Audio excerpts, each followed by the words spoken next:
the founder and executive director of One World Voice from Phoenix, Arizona in the USA. In fact, I was confusing Phoenix and Tucson. So, you know, when you are far away, you may think those cities are like Nairobi and Thika. But it was, I was just realizing that from Phoenix to Tucson is about 120 miles, which is a long distance. Right? It's like from here to Western Kenya. Shane Phillips is a human rights activist and was awarded the Arizona Human Rights Nelson Mandela Award in 2013, and I was listening to him talk online when he was receiving this important award, and I was really humbled. And during the award ceremony, I just want to quote Shane Phillips. This is what he said, just to show the way he has passion and a big heart, a huge heart for Africa. That this award is not for me, but those in Africa. I stand for in genocide, like what happened in Rwanda, and what happened even in Kenya, 2007, 2008, we were butchering each other because of struggling on who really won the election, and up to now, we have never known actually who really won that election. And poverty. Actually, once you land in Jomo Kenyatta Airport or any international airport in Africa, the first smell you encounter is poverty.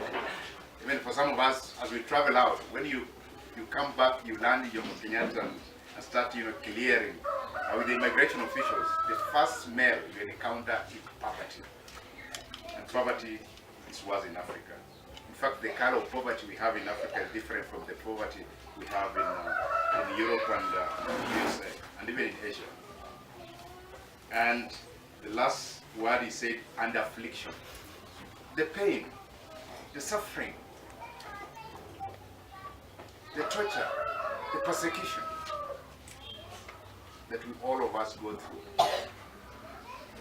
Maybe because of our background, social background, because of maybe of our socioeconomic status, or, maybe because of sometimes the family you were born from.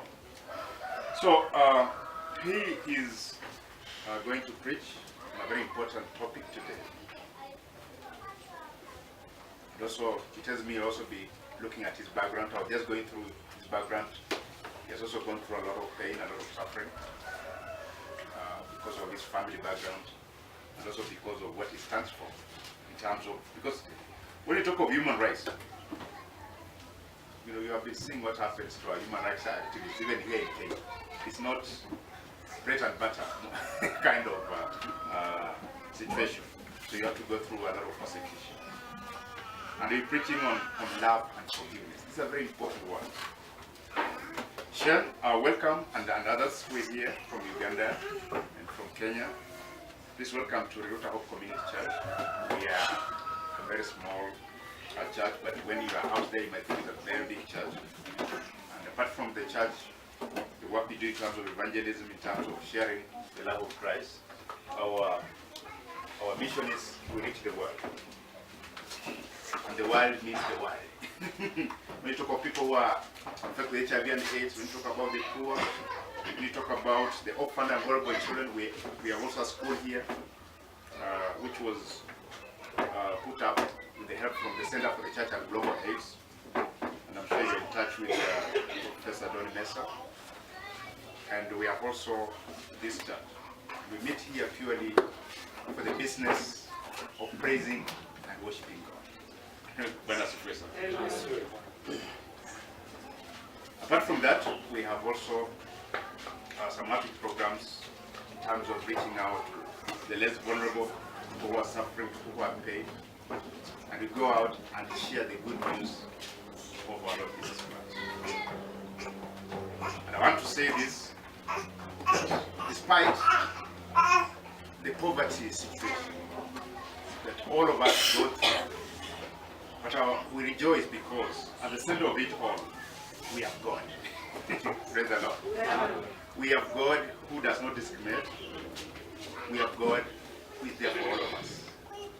And we have God who also takes care of our needs when that time comes. when that situation demands.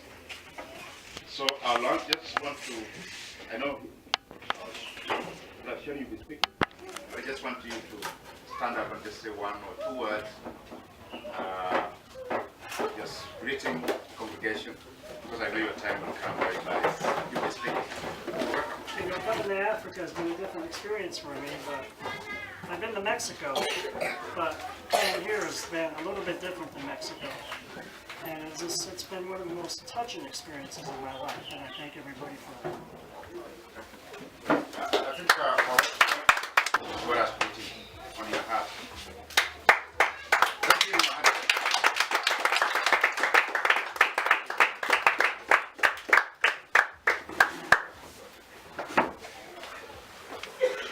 I want to thank Pastor John for the hospitality I've had here today. It's been absolutely phenomenal. Napenda kumshukuru mchungaji John kwa kuweza kukaribisha hapa na imekuwa vizuri sana.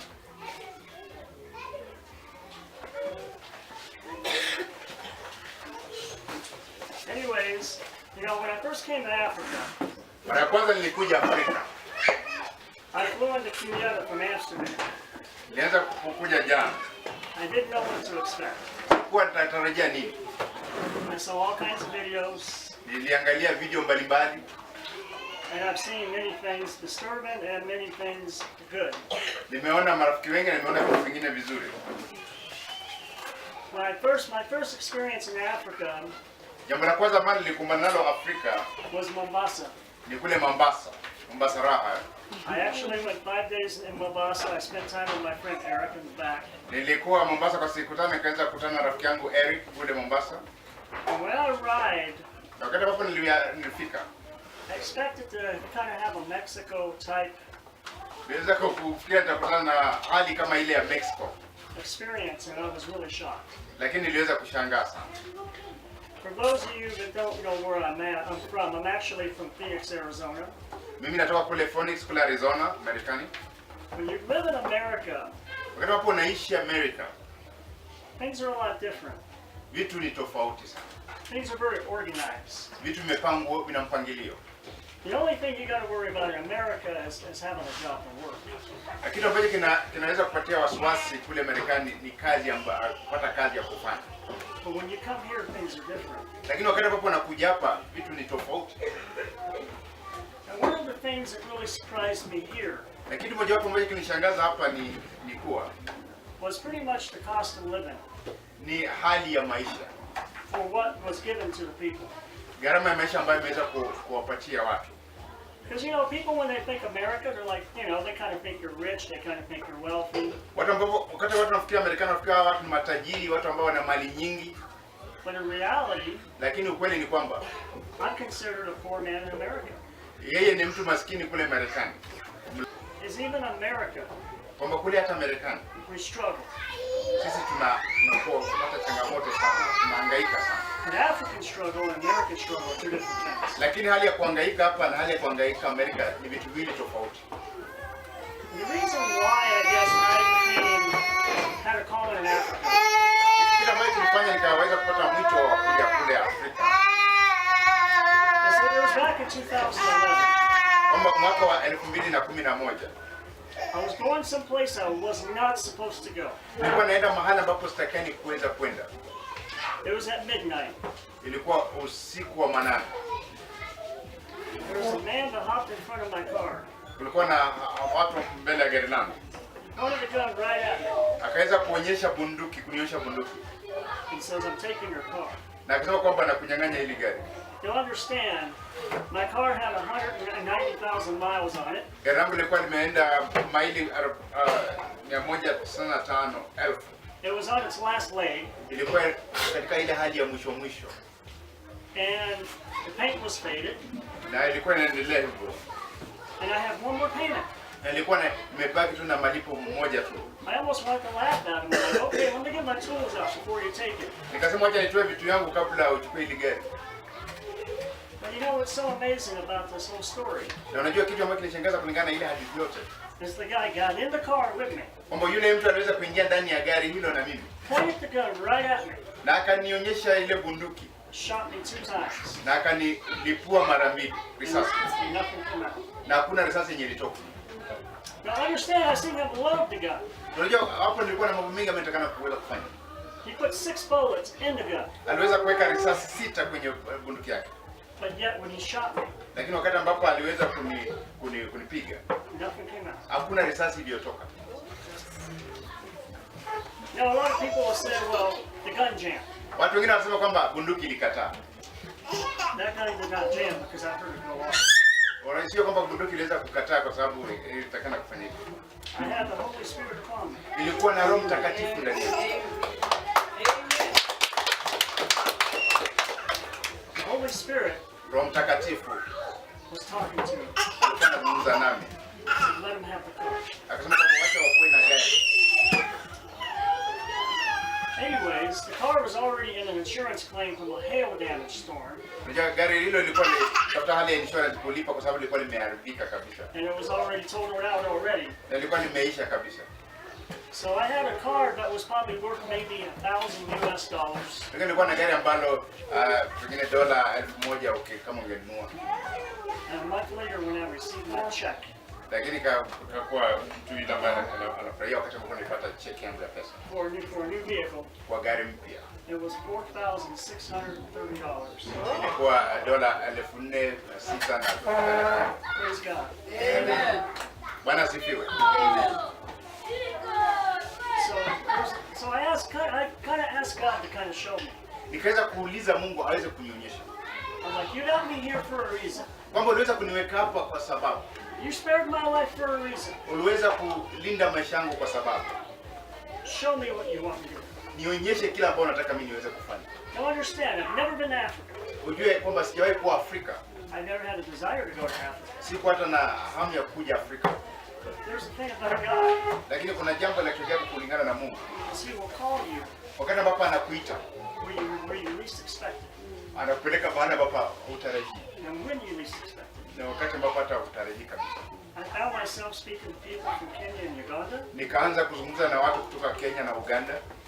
I was able to use my psychology skills at a high level. Nikaanza kutumia psychology yangu ambayo nilikuwa nimesoma katika ile hali ya juu.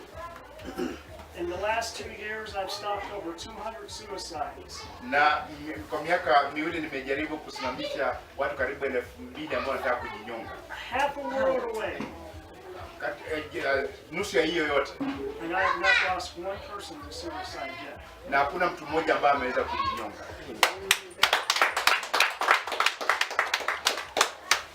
And the topic I want to talk a little bit on today. Na jambo ambalo nataka kuzungumzia siku ya leo is forgiveness. Ni hali ya kusamehe. Forgiveness, I think, is something that we all need. Nafikiri hali ya kusamehe ni kitu ambacho sisi wote tunakihitaji. Now, the definition of forgiveness. Maana ya kusamehe is a pardon let me say that again. To pardon an offense. Ni ile hali ya kuweza kumsamehe mtu. To let go of blame from the past. Ili kuweza kuachilia yale mambo ama kulaumu yaliyopita. When it comes to forgiveness, it's our job to not only just forgive. Unajua hali inapozungumzia mambo ya kusamehana, imani kitu kusamehe tu. It's our job to also move on from old experiences and start new all over again with that person. Ile hali ya kuanza yale mambo ambayo yamepita na uanze mambo upya na yule mtu ambaye anahusika. If we can find forgiveness in our hearts. Ikiwa tunaweza kupata kusamehe katika mioyo yetu. For those who have caused us hurt, pain and affliction. Wale ambao wameweza kutumiza, wakafanya tukaumia, tukapata uchungu, tukapata hali ya kukasirika. We will rise to a higher level of self-esteem and well-being. Tutaweza kupanda juu tuwe katika hali nzuri, hali ambayo tunaweza kujiamini sisi wenyewe. Now I know you guys don't watch American football and basketball here. Najua nyinyi hamtaki ule mchezo wa futiboli wa Amerika. But you guys watch soccer. Lakini nyinyi hutazama soka. Now how many of you people here know a goalie that's had a bad day? Ni wangapi ambao wanajua kwamba wakati mwingine ile siku ya mchezo itakuwa ni siku mbaya? Let's say you're a goalie playing soccer. Tuangalie kwamba unacheza ile soka.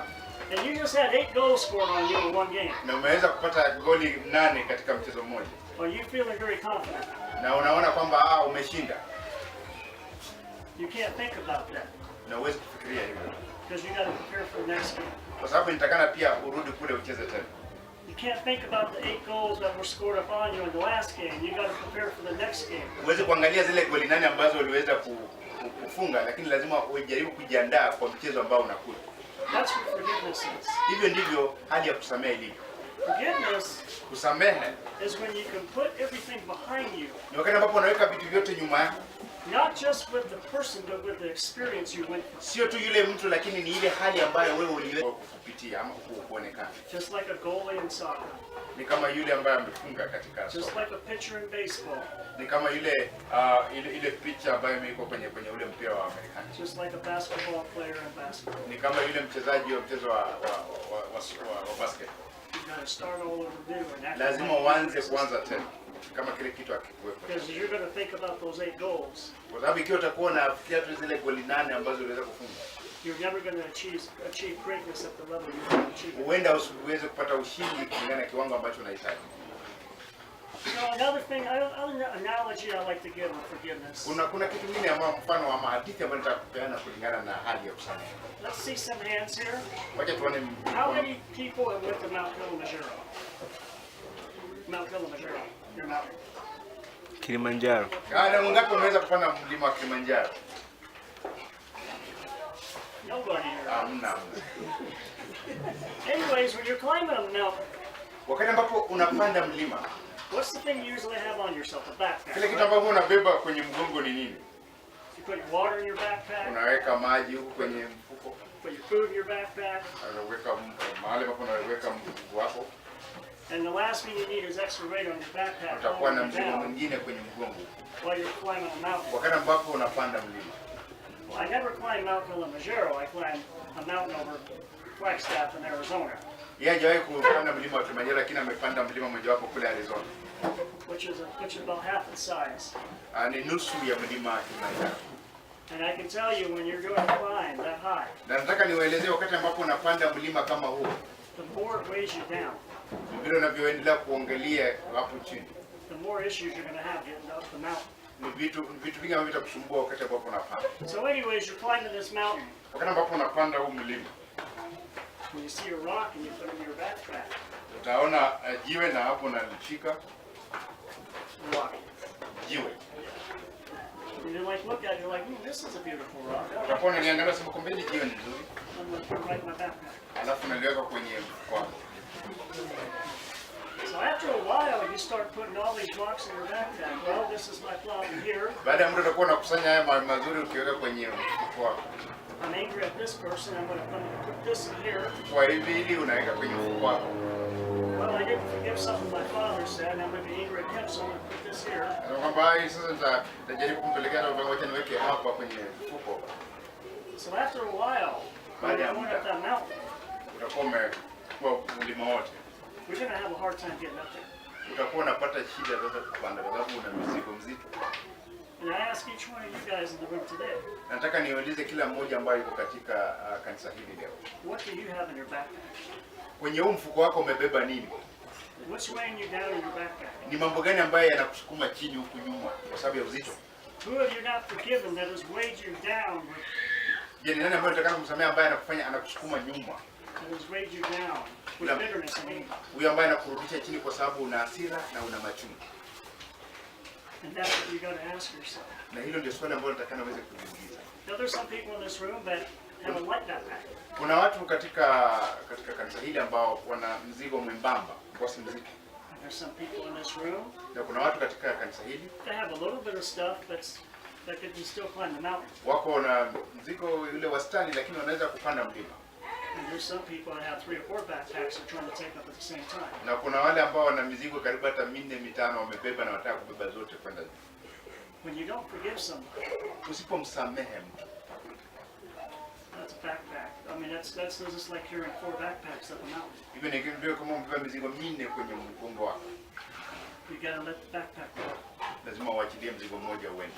Doesn't matter what somebody said. Haijalishi mtu alisema nini. Doesn't matter what somebody did. Haijalishi mtu alitenda nini. Because greatness comes from right here. Kwa sababu ukuu unatoka kwenye moyo wako. And greatness comes from right here. Na ukuu pia unatoka huko.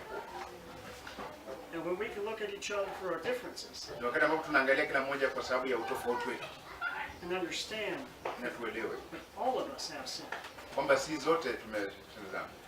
All of us fall short of the grace of God. Kwa sababu si zote tunapungukiwa na neema ya Mungu. That all of us Kwamba si zote have error. tuna makosa. Because being a Christian to me Kwamba kuwa Mkristo kwangu makes me realize how much weaker and vulnerable I am and how much I need Christ. inanifanya kuwa unaona kwamba lazima mimi ni dhaifu, kwamba ni kiwango gani ambacho nahitaji huyu Kristo. Being a Christian to me Kuwa Mkristo kwangu means serving a fellow man. ni kwamba kuweza kumhudumia mtu kama wewe.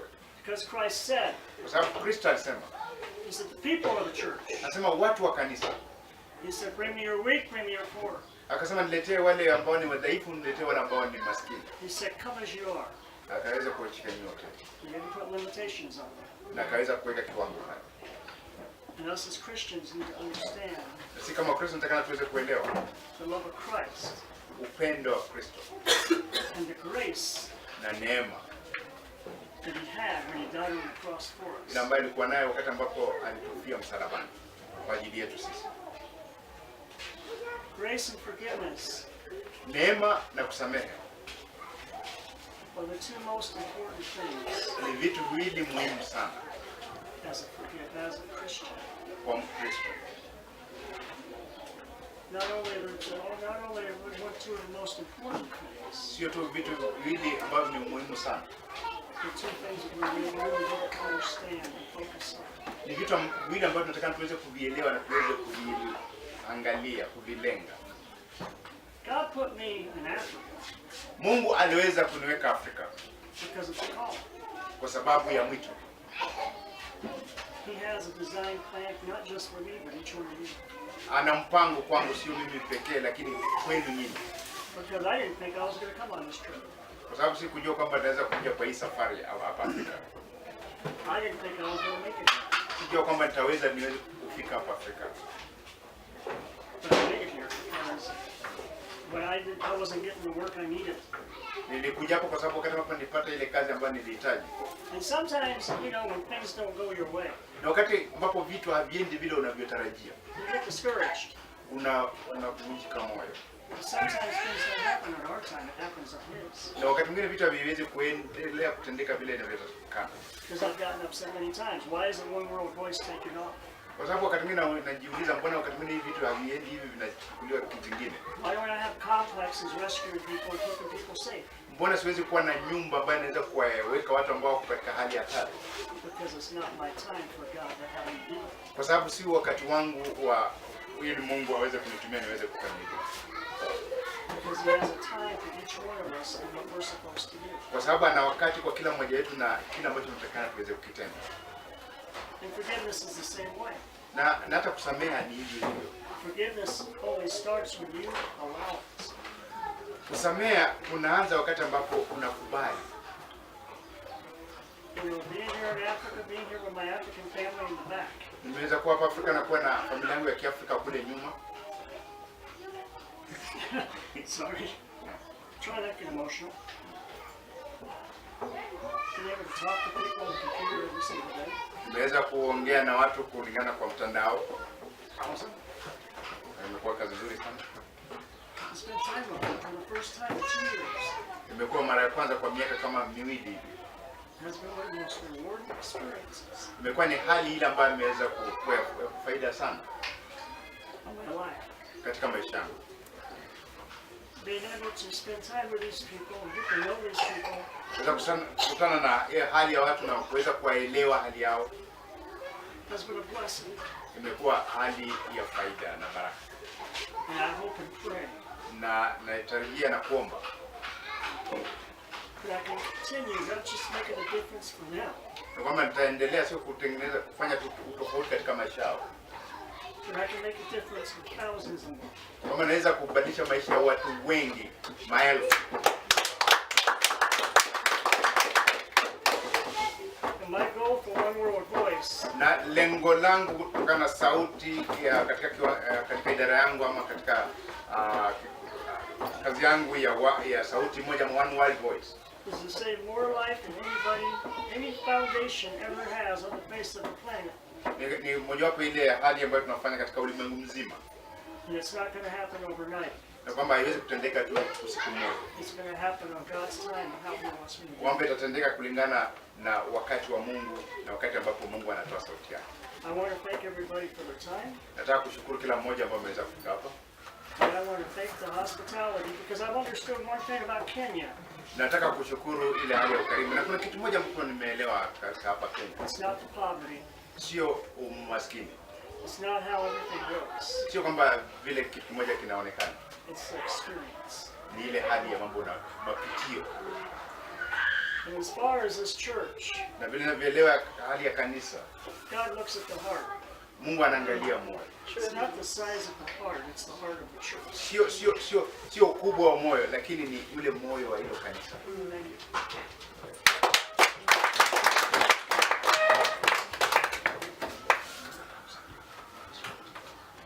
Georgie, you come for the Bible. We have been talking about this Bible and wanted to get to record. The Rota Community Church has donated a Bible to George Barrow.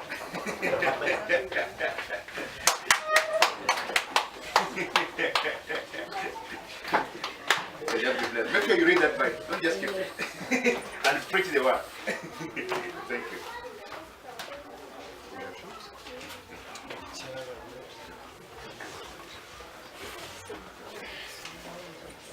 Let's give a hand clap to our brother.